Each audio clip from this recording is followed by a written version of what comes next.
नमस्कार दर्शकों, आज मैं बहुत खुश हूँ कि आज डॉक्टर मदन काटी जो कि एमडी हैं आयुर्वेद में और डिप्टी डायरेक्टर रिटायर हुए हैं आयुष डिपार्टमेंट से, और मैं उनका स्वागत करता हूँ।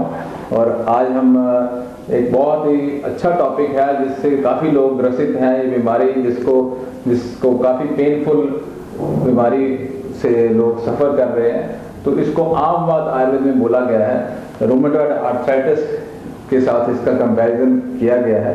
डॉक्टर साहब, आप हमें थोड़ा गाइडेंस दें कि रूमेटॉइड आर्थराइटिस का आयुर्वेद में कैसे हम इससे निजात पा सकते हैं। देखो, रूमेटॉइड आर्थराइटिस में भी दो शब्द हैं, एक है रूमेटॉइड, एक है आर्थराइटिस। और उसकी जो हिंदी पंजाबी आपने आयुर्वेद में जो ट्रांसलेशन की गई है वो आम बात। आमा मीन्स जो अध कच्चा प्रोडक्ट बन जाता है ना, जो उसको रूमेटॉइड वर्ड बोला है। रूमेटॉइड जो बॉडी में मतलब चिकनाहट पैदा करता है, ये एक ऐसा पदार्थ जैसे पिछल होता है ना, दही जैसा पदार्थ, ये हमारे जॉइंट्स में इकट्ठा हो जाता है।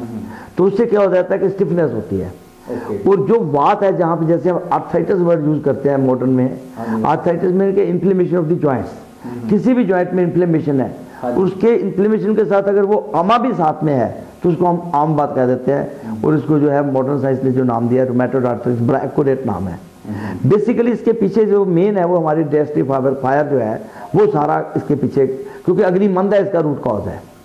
जैसे हम अपना जो खाना पीना हमारा जो है वो बार बार थोड़ा थोड़ा खा रहे हैं, भोजन के बाद वॉक करने लग चल पड़ेंगे, जिससे कि हमारा भोजन का डाइजेशन ठीक नहीं हुआ, जिससे हमारी अग्नि मंद होगी। जैसे मैं अब कभी देखता हूँ हमारे चरक सूचक में तो कहीं नहीं कहा गया कि सवेरे उठ करके 2-3 गिलास पानी पी लो।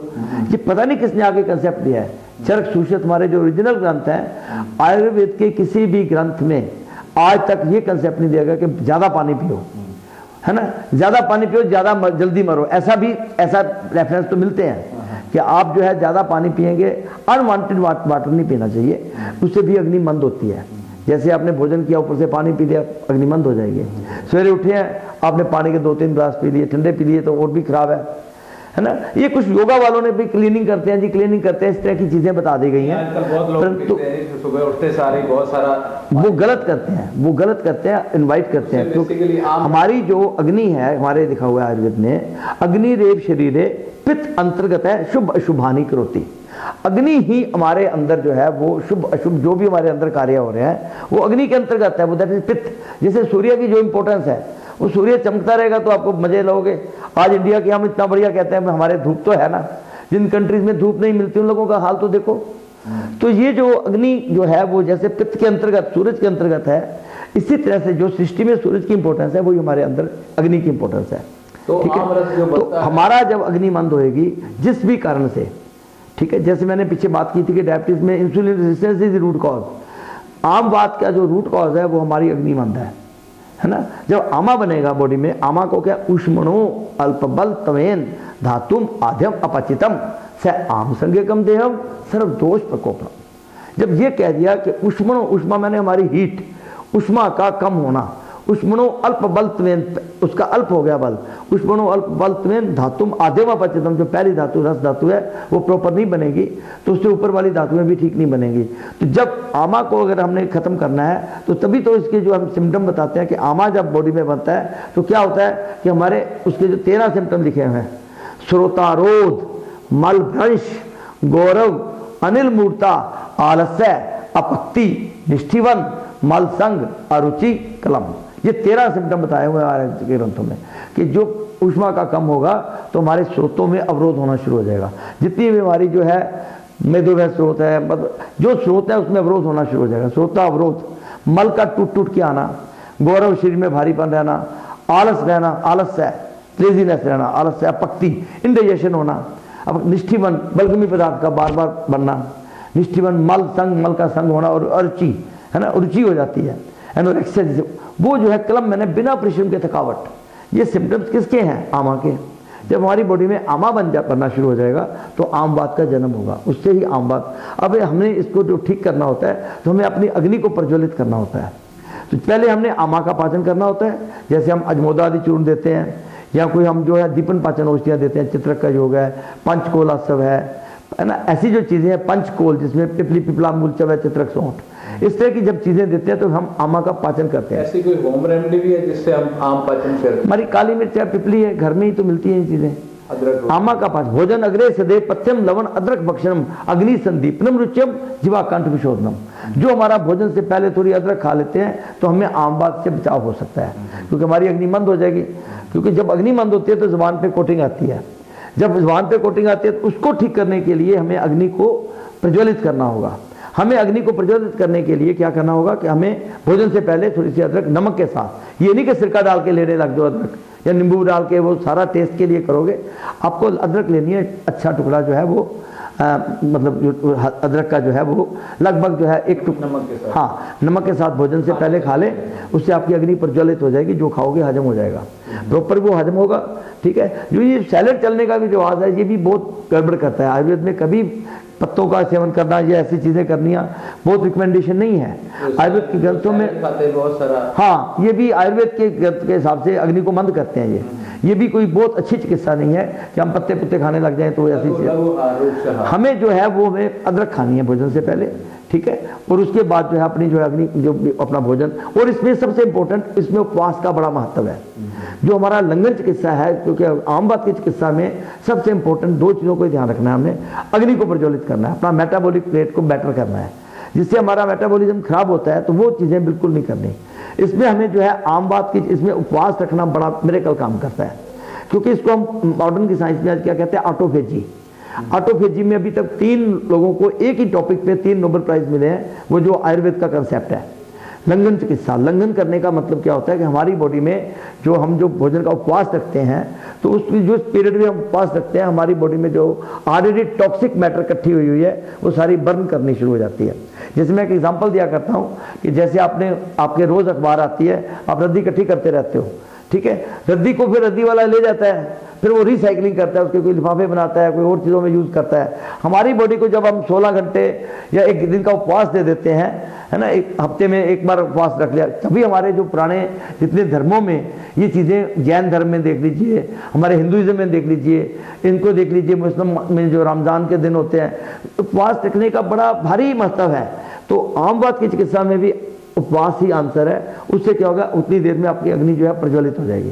जैसे आम बात में पेशेंट को बहुत ज्यादा पेन होती है, हाँ, तो उस पेन से निजात पाने के लिए क्या दे सकते हैं? देखो, मैंने बताया कि उसमें 2 ही सिम्टम होते हैं। एक होता है स्टिफनेस, जब स्टिफनेस होती है तो वो तो उसमें आमा का है। आमा के लिए मैंने बताया कि अग्नि को प्रज्वलित करना पड़ेगा, परंतु जो वात की चिकित्सा करनी है वो हमारा सेकंड पार्ट है।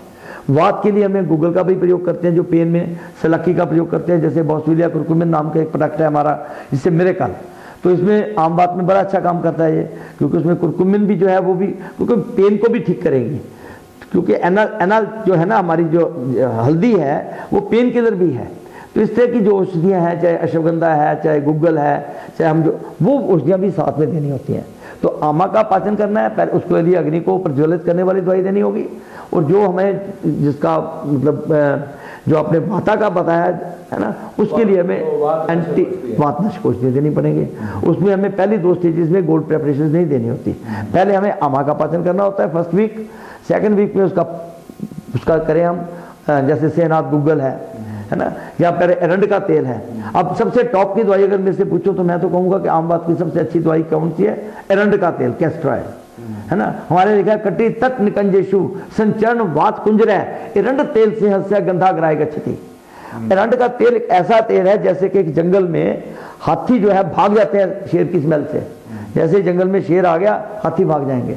तो जो आम बात का हाथी हमारी बॉडी में घूम रहा है, इसको इसकी स्मेल से ही भाग जाता है। तो ये मिरेकल ड्रग जो है वो कौन सी है, एरंड का तेल। आप कैस्टर ऑयल दीजिए, उसमें रासा सप्तरासना गोक्षु के एरंड देवदारू पुनर्नवा इस तरह के योग दे करके उसमें आपने कैस्टर ऑयल दे दें, ठीक है। कईयों को काढ़ा लेने से मुश्किल होती है, सिंपल गर्म पानी में दे दो एरंड तेल, गर्म दूध में दे दो, रात को सोने के टाइम पे शोधन करो उसका, आम का पाचन करो। आम का पाचन करने के लिए एरंड तेल बहुत बढ़िया है। पहले आप पीक में इसको एरंड तेल देना चाहिए, उसके साथ अदमोदादी चूर्ण या फिर हमारी चित्रकादी बट्टी। पहले हम जो है आम की चिकित्सा करेंगे। जब हमारा आम, हमने देखा कि पेशेंट में स्टिफनेस का साइन कम हो गया है, पेशेंट का पहला क्वेश्चन ये पूछना चाहिए आम बात के पेशेंट से कि भाई तुम सवेरे उठते हो या तुम आराम करते हो तो तुम्हारी दर्द बढ़ती है कम होती है? पेशेंट कहता है जी मेरी तो दर्द बढ़ जाती है, मेरा पहला कदम रखते बड़ी पेन होती है। इसका मतलब उसकी बॉडी में आमा है। ठीक है, उसको पाचन करने के लिए हमें दीपन पाचन औषधियाँ देनी होगी। जब उसका स्टिफनेस का साइन, हाँ संजीवनी बट्टी, भलातक के योग तो बहुत ही कमाल है।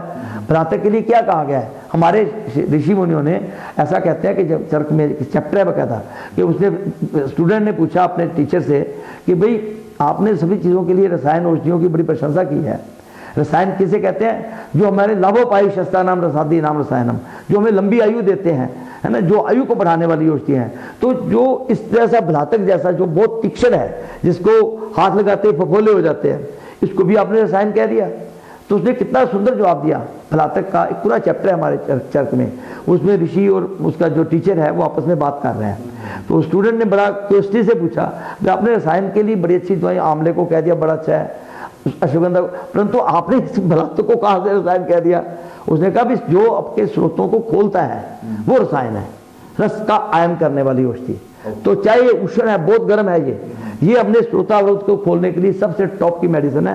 आज अगर कोई भलातक का प्रॉपर योग दे दिया जाए, अभी मुझे याद आता है हमारे पटियाला के जो गवर्नमेंट आयुर्वेदिक कॉलेज पटियाला में, अभी तक पुराने हमारे वैद्य जी राम प्रसाद जी थे, वो 25 नंबर से एक दवाई दिया करते थे, दैट वॉज टोटली प्योर भलातक। भलातक का योग दिया करते थे आम बात में। हमारे एक चर्क में एक सूत्र लिखा हुआ है ना, भलातक के लिए बड़ा सुंदर याद सूत्र आदर, नासो कश्चो कफो रोगो अस्ति, नासो कफो रोगो अस्ति न कश्चित विबंधन है, यम न भलातम हरे अनाथ मेरा अग्नि विवर्धनम। ऐसा कोई अग्नि को बढ़ाने वाला द्रव्य दुनिया में नहीं है जो आमा का पाचन करे, दैट इज भलातक। इसका एक प्राइवेट नाम ही अग्निक है। बिल्कुल ठीक कहा आपने। तो सेमिकार्पस एनाकार्डियम इसका लेटे नेम है, इससे मेरे कल ड्रग, परंतु इससे आज शोधन करके इसकी कोई दवाइयाँ संजीवनी बट्टी में कहने को कहते हैं कि हमने भलातक डाला हुआ है ना। विडंग नागर कृष्णा पथ्या अमर विविधकम, है ना, विविधकम वचा गुरुचि भलातम विषम चात्र योजित एतानी संभागानी गोमूत्रेण पेशियत। संजीवनी बट्टी में भलातक की वजह से आज हम आपने बात की कि संजीवनी बट्टी is a miracle drug for आम बात, बिकॉज इट कंटेन्स भलातक। भलातक अगर प्रॉपर विधि से डाला जाए और इसका गोमूत्र से जैसे शोधन करने के लिए लिखा है, तो आम की चिकित्सा के लिए, आम बात के लिए संजीवनी बट्टी का देना बहुत अच्छा है। चित्रकादि बट्टी दीजिए, ठीक है, अजमोदादि चूर्ण दीजिए, या फिर जो है वेशवानर चूर्ण आता है ना, विषम के जो इसके पंचकोल का प्रयोग है, इन चीज़ों का प्रयोग पहले करवाना है, आम का पाचन करना है, अग्नि को प्रज्वलित करना है, फिर हमें बात की चिकित्सा करनी है, फिर पेन किलर के बारे में सोचेंगे।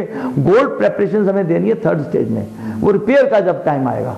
हमें शुरू में मैंने कहीं देखा कि आयुर्वेदिक डॉक्टर जो क्या करते हैं, वो गोल्ड प्रेपरेशन स्टार्ट पे ही दे देते हैं, उससे पेन बढ़ जाती है उनको, बल्कि तो हाँ, हमें उनको गोल्ड प्रेपरेशन को 30 नंबर पे देना है, 3 पार्ट में। मैं तो 21 दिन चिकित्सा कहता हूँ करने के लिए।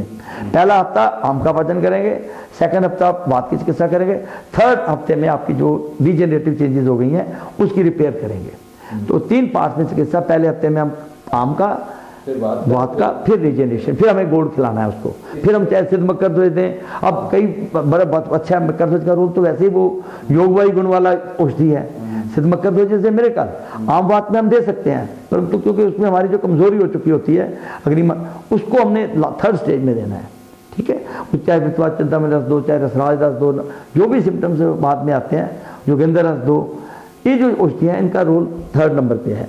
फर्स्ट आमा, देन वाता, देन रिपेयर। इसमें डॉक्टर साहब थोड़ा डाइट का भी हमें बताया कि डाइट क्या लेनी चाहिए आम बात के पेशेंट को। आम बात के लिए देखो, जैसे अभिसंधि पदार्थों का सख्त परहेज करना चाहिए, ठीक है, जैसे दही है, मिल्क प्रोडक्ट्स जो है ज़्यादा नहीं खाने चाहिए, ठीक है। इसमें जो है दही का तो प्रयोग बिल्कुल टच भी नहीं करनी चाहिए।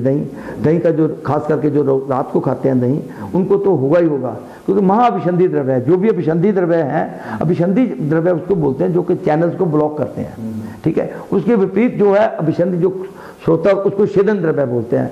आयुर्वेद में जो है उसके लिए काली मिर्च का प्रयोग किया है, ठीक है। तो जब हमने कोई ऐसी चीज़ दही वगैरह, तभी दही के साथ काली मिर्च खानी जरूरी कहते हैं हम। कि अगर बहुत शौक है, या तो तड़का लगा के खाओ उसको, उसमें काली मिर्च का प्रयोग करके खाओ, तो फिर आपको आमवात से बच सकते हैं। बाकी जो है जैसे केला है या और भी जो ऐसा आहार है जो ठंड बॉडी की अग्नि को मंद करने वाले आहार हैं, वो नहीं खाने। गुरु है, अभिसंधि पदार्थ है, जैसे माश की दाल है, आपकी हजम नहीं हो रही है आपका, और बार बार खाना, ये सबसे बड़ा कॉज है आम बात का। जब आमा, जैसे हमने बताया कि जैसे कुकर है, उसमें हमने चावल डाल दिए, तो वो उसको उसके ऊपर भी ढक्कन बंद कर दिया। हमारा स्टमक भी कुकर की तरह काम करता है। ऊपर हमारा स्फिंक्टर लगा हुआ है, कार्डिक स्फिंक्टर, नीचे हमारा पेलोरिक स्फिंक्टर, दोनों वेल बंद हो जाते हैं और आपका भोजन का पाचन होता है। आपने बार बार खोला, मुंह खोला और आपने वो कुछ डाल दिया तो चावल जो है अध कच्चे रह जाएंगे, तो आम वात का जन्म हो जाएगा। अग्नि जो है आपकी प्रॉपर्ली भोजन का पाचन नहीं होगा, दैट इज कॉल्ड आमा। तो आज तो आमा जो है इवन फ्री रेडिकल जो हम कहते हैं ना फ्री रेडिकल, दैट इज आमा। आमा is nothing but free radicals formation, जो हमारे एंडोटॉक्सिन्स बनते हैं, है ना। इसको हम रूमेटॉइड आर्थराइटिस को आज क्या कहते हैं, ऑटोइम्यून डिजीज, है ना। ऑटोइम्यून डिजीज क्या कहते हैं कि हमारी बॉडी में हम इसको बड़े गलत, हम प्रेडनिसोन जैसी औषधियां दे देते हैं, जो कि बहुत गलत है, हमारा इम्यून सिस्टम और डाउन हो जाता है। इस कंसेप्ट के लिए Ayurveda is the answer. Ayurveda क्या कहता है, दूषी विष बना है आपके अंदर से, आपने आमा इज ए विष, उसकी फॉर्मेशन होने की वजह से आपके अगर एंटीबॉडीज उसको करने के लिए एंटीबॉडीज बन रही हैं। तो ये जो रीजन है ये भी हमें ध्यान में रखना होता है कि आम बात इज ऑटोइम्यून डिजीज को जो मानते हैं उसमें भी आयुर्वेद का कंसेप्ट जो है तो दूषी विष बनता है, उसको कई बार ये सोचते हैं कि शायद बॉडी का पता नहीं, ब्रेन का दिमाग खराब हो गया, हमारे एंटीबॉडीज बनाने जा रहे हैं, ऐसा कुछ नहीं है। हमारे अंदर से विष बन रहा है, विष को खत्म करने के लिए हमारी जो है एंटीबॉडीज बन रही है उसके प्रति। डॉक्टर साहब बहुत बहुत शुक्रिया आपका, आपने अपना कीमती समय निकाला और इतनी बढ़िया जानकारी हमें रूमेटॉइड आर्थराइटिस आम बात के बारे में दी। बहुत बहुत धन्यवाद। Thank you for calling me. Okay bye.